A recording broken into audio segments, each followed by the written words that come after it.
Olá, pessoal. Bom dia. Bom dia, galera. Hoje eu vim conversar um pouquinho com vocês sobre o manejo adequado da caderneta da pessoa idosa, tá? Essa aula aqui eu já instruí, né, alguns distritos sanitários aqui na minha região, como também algumas equipes de saúde, tanto na capital, que é que eu moro, João Pessoa, quanto também na cidade de Campina Grande, aqui na Paraíba. Mas aí, gente, qual o meu intuito com essa aula de instrução, né? É fomentar a utilização da caderneta da pessoa idosa.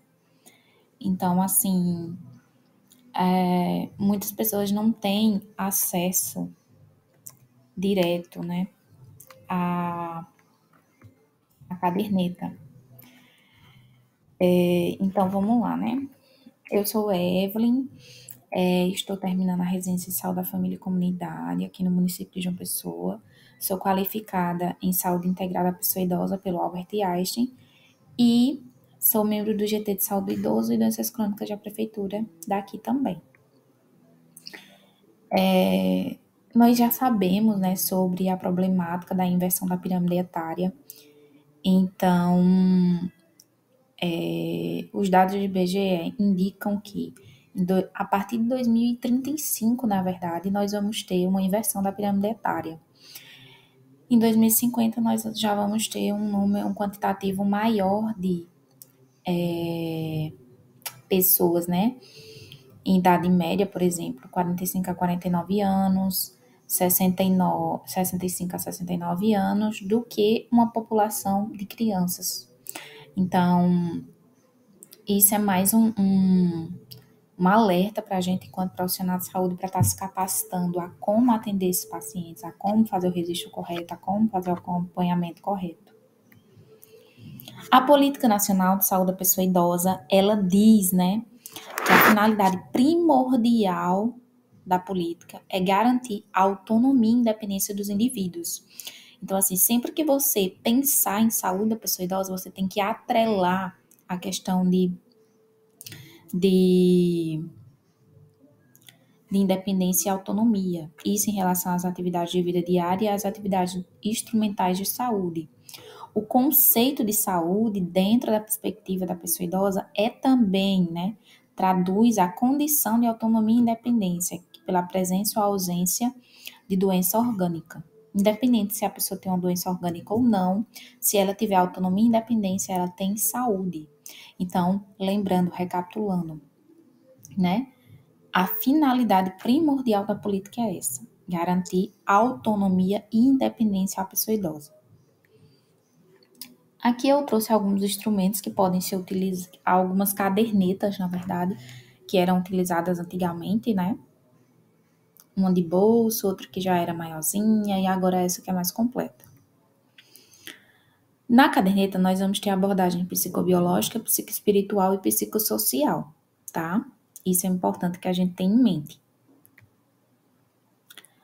Quais são as atividades de vida diária, né? Por exemplo, sair da cama, ir ao banheiro, cuidar da aparência, comer, banhar-se, vestir-se, andar, ter controle esfíncter urinário, tomar medicamentos, pagar contas, ir ao banco, pegar transporte, fazer compras. Então, assim, gente, essas são atividades que são normais, né, de qualquer indivíduo. Só que com o decorrer do tempo, né, com o avanço da idade, ou mesmo com algum comprometimento motor ou neurológico, a gente acaba, o idoso ou a pessoa que tiver esse comprometimento acaba perdendo um pouco da capacidade de realizar essas atividades. Então, vamos para a parte prática, né? Deixa eu colocar aqui. A parte prática, eu vou abrir aqui a caderneta, tá? Caderneta. Deixa eu ver aqui. Caderneta da pessoa idosa. Então, vamos lá. Então, a caderneta da pessoa idosa tem toda essa parte introdutória, sumário, a parte de telefones úteis e tudo. Mas aí, logo na parte de apresentação, ela fala, né, que essa caderneta ela precisa ser atualizada de 5 em 5 anos. Então, ela pode ser trocada de 5 em 5 anos desde que o seu preenchimento esteja acontecendo de forma correta, tá? Tá aqui bem descritozinho, ó. Deixa eu até dar um zoom para vocês verem. Então, assim, é muito importante que a gente tenha esse discernimento de estar atualizando a caderneta, porque depois, preencheu toda. Não dá para trocar? Dá sim, sabe? O idoso guarda aquilo como documento, como registro, e você entrega a ele outra caderneta.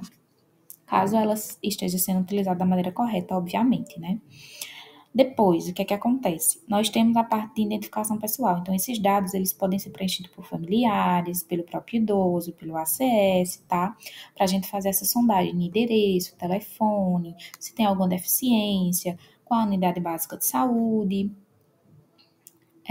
Esses dados aqui é uma sondagem socioeconômica também, né? Por quê? Porque pergunta se o idoso mora sozinho, se não mora, se o idoso recebe aposentadoria, se é beneficiário do Bolsa Família, do BPC, enfim, várias informações que a gente precisa ter em mente. Lembrando, tá vendo esses itens aqui, ó, que fiquem abertos para a gente preencher 2021, 2022, 2023, 2024. É importante que a gente tenha isso em mente, tá? Para a gente preencher corretamente. Aqui alguns dados, né? Informações. Isso aqui, gente, tem que ser preenchido ou pelo médico, ou pelo enfermeiro, ou pelo farmacêutico, tá?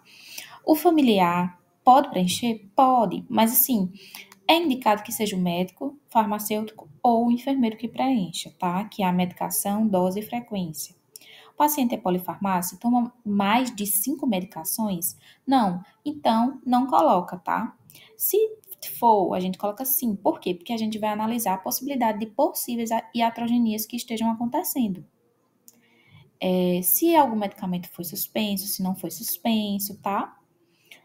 Aqui o registro das doenças. Então, as doenças, anemia, asma, diabetes, doença pulmonar obstrutiva, que é a nossa DPOC, epilepsia, hipertensão arterial sistêmica. Tudo isso, gente, precisa ser analisado, entendeu? Nós precisamos ter essa informação. Por quê? Porque se o idoso, por exemplo, passar mal no centro da cidade e tiver com a caderneta, o atendimento, pronto atendimento, vai ter noção das patologias que esse idoso tem, tá bom? Isso é muito importante. Outra coisa, cirurgias, já fez apendicectomia, já fez cirurgia cardíaca, já fez qualquer tipo de cirurgia, coloca na caderneta também, tá?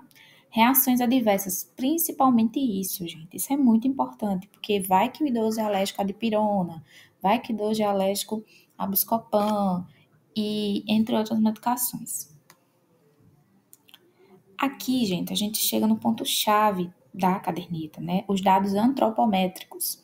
Eu vou preencher os anos corretamente, peso, altura, IMC, perímetro da panturrilha, tá? O perímetro da panturrilha, ele precisa ser avaliado, ele vai avaliar o índice de massa muscular desse idoso e quanto que esse idoso está perdendo de massa muscular ao longo do tempo. A gente precisa acompanhar. Se o idoso tiver com o acompanhamento de rotina, né, dentro do score de 35 centímetros para mais, ok, legal. Se tiver 35 centímetros, entre 31 e 34 centímetros, nós temos que ligar um ponto de atenção. Ou seja, pode ser que esse idoso precise por um nutricionista, pode ser que esse idoso esteja com perda de massa muscular progressiva. Será que tem alguma patologia associada? Então, nós precisamos investigar, tá? Ação. Qual seria a ação que a gente poderia realizar? Então, nós poderíamos realizar tanto nosso exame físico, sondagem, solicitação de exames, encaminhamentos, agir realmente como ordenadora da rede, né, encaminhar de maneira eficiente para os profissionais que realmente esse idoso precisa ir. identificar se esse idoso está passando pelo processo de desnutrição, se ele está passando pelo processo de desidratação, se ele está passando pelo processo de oncológico, enfim, né? Muitas doenças podem estar associadas à perda de massa muscular. E nós precisamos investigar e registrar da maneira correta também, tá? Controle de peso, se esse idoso perdeu mais de 4,5 quilos ou 5% do seu peso corporal no último ano. O IMC do idoso é importante que a gente entenda que ele é diferente dos demais. Então, se o idoso ele está com IMC entre 22 e 27, ele está num peso adequado. Se ele está com IMC acima de 27, ele aí já entra em sobrepeso, né? E se ele está abaixo de 22, ele vai estar realmente em baixo peso. Mas aí, obviamente, que depende de cada abordagem nutricional, depende do perfil de cada idoso, mas a gente tem que estratificar da maneira correta, tá? Outra coisa, muita gente tem dúvida em relação a esse protocolo de identificação do idoso vulnerável, tá bom? E o importante é que vocês saibam que aqui a gente vai identificar o quanto aquele idoso é vulnerável. Muitas vezes eu vejo em algumas localidades as pessoas fazendo estratificação de idoso vulnerável apenas pela vulnerabilidade relatada ou pelo idoso ou pelo familiar, né? Por exemplo, o idoso precisa de um laudo porque por causa disso, daquilo outro. Ok. Mas eu posso, enquanto profissional de saúde, fazer o mínimo, né? Que é fazer a estratificação de acordo com o protocolo de identificação de vulnerabilidade, né? E aí aqui a gente consegue ver, né, que a gente consegue avaliar a autopercepção da saúde, a limitação. Lembrem que cada item desse, né, por exemplo, o primeiro item de avaliação, que é a idade, se tiver de 60 a 74 anos, 0. 75 a 84, 1. Acima de 85, 3. Se ele considerar o idoso, considerar a saúde dele boa, então vai ser 0. Se considerar ruim, 1. Ruim, regular, 1, tá? Pontuação. No segundo item de avaliação, que são as incapacidades. As respostas muito dificuldade ou incapaz de fazer valem 1 ponto cada. Todavia, a pontuação máxima nesse tópico é 2 pontos. Então, se fizer 6 pontos, só vai contar 2 pontos, gente. É importante que a gente lembre disso, tá? Aqui a gente registra da mesma forma que nos outros itens da caderneta. E aqui na parte de incapacidades, nós temos a avaliação de atividades que ele possa ter deixado de fazer. Por exemplo, fazer compras, cuidar do próprio dinheiro, cuidar das suas condições físicas, deixou de fazer alguma atividade dentro de casa, deixou de fazer alguma atividade doméstica, se ele toma banho sozinho ou não. E aí, a partir disso, a gente vai estratificando.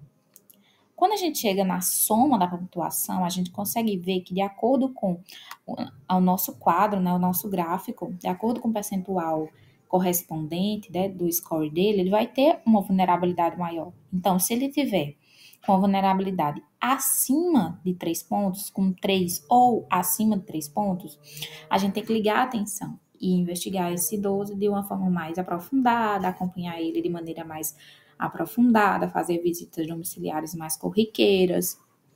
Caso esteja em 10, por exemplo, provavelmente esse idoso está num grau de vulnerabilidade muito grande e a gente precisa intervir diretamente. Talvez esse idoso precise até de um fisioterapeuta, de um terapeuta ocupacional, e a gente precisa ligar as anteninhas, né? Como diz minha avó. Cognição e humor. Muito importante avaliar esse item. Por quê? Muitos idosos que acabam perdendo seus parceiros, por exemplo, eles têm uma tendência maior de modificações de cognição e de humor, né, de memória também. Então, é importante. Avaliação ambiental para evitar acidentes domésticos, tá? Registro de queda. Gente, queda na saúde do idoso, ela é extremamente comprometedora. A gente precisa saber se o idoso caiu, se o idoso não caiu, se ele caiu no ano passado, caiu no ano anterior. A gente precisa registrar para que o profissional subsequente que vai avaliar esse idoso tenha essa noção e tenha essas informações. Porque às vezes um evento, né, pode estar associado a determinadas situações que ocorreram anteriormente, tá? A parte de dor crônica, nós avaliamos também a intensidade da dor e nós avaliamos também a parte de escala, né, analógica.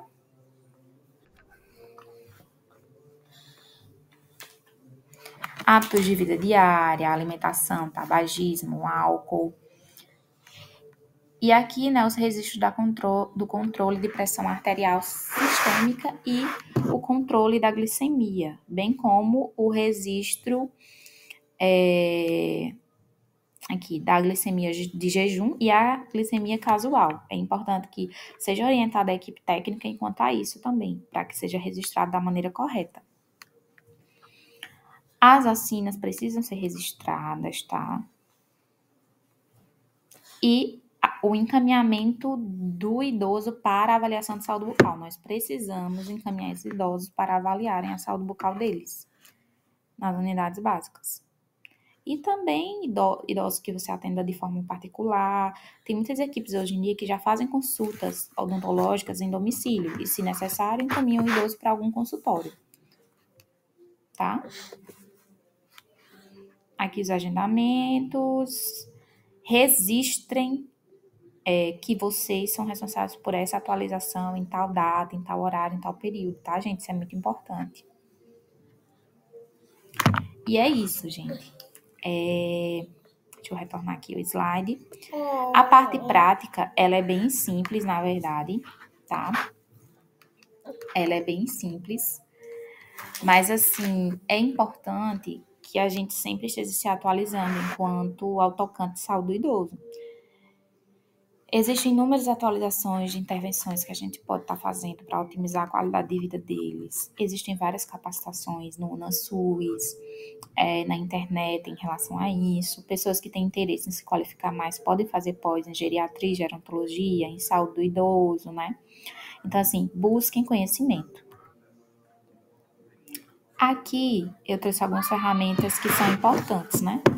Por exemplo, o caderno de atenção básica, número 19, o protocolo do enfermeiro, da estratégia da família, os diagnósticos de enfermagem, o NANDA, né, principalmente para enfermeiros, e a própria caderneta nos traz um pouco de conhecimento.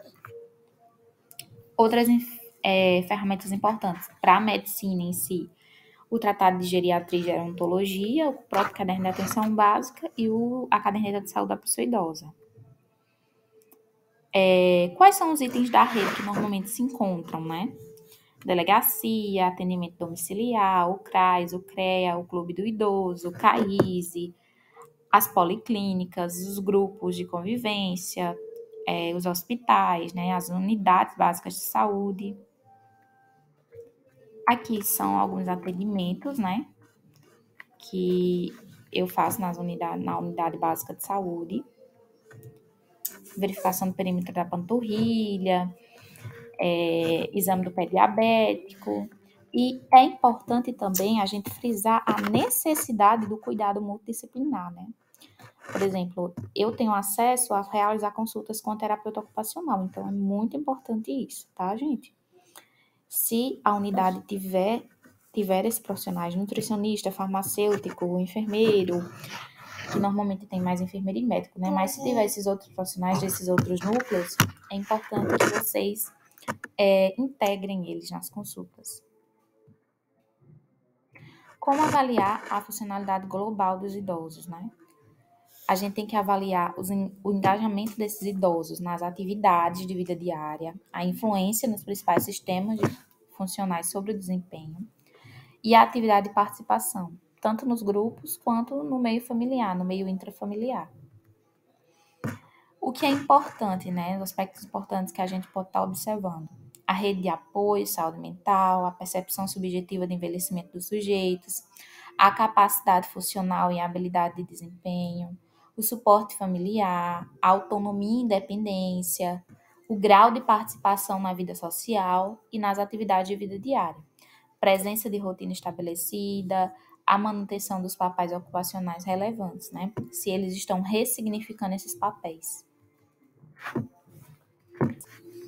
Então é isso, gente. Eu espero que vocês tenham gostado. Se inscrevam aqui no canal, por favor.